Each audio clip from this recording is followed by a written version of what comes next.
नमस्कार, सत्यार्थ न्यूज में आप सभी का स्वागत है। गंज बासोदा आज नगर में पुरानी नगर पालिका के पास वाचनालय में साइबर जागरूकता अभियान संपन्न हुआ।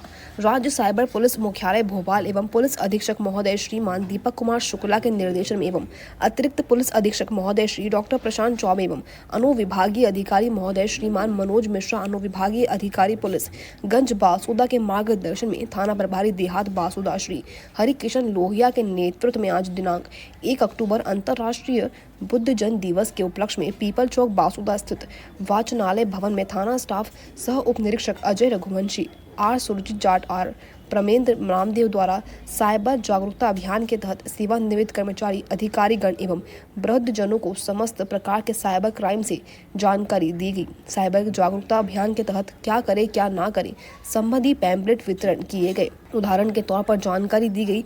साइबर फ्रॉड से बचाव के उपाय आदि के संबंध में चर्चा की गई। पुलिस मुख्यालय द्वारा उपलब्ध समस्त साइबर फ्रॉड से बचाव बिंदुओं पर समझाइश दी गई। उक्त आयोजन में मुख्य रूप से थाना प्रभारी दाना देहात बासोदा निरीक्षक हरिकिशन लोहिया, सह उप निरीक्षक अजय रघुवंशी, आर सुरजीत जाट, आर प्रेमेंद्र नामदेव, समाजसेवी आमजन उपस्थित रहे। गंज बासोदा से जिला ब्यूरो संजीव शर्मा की रिपोर्ट।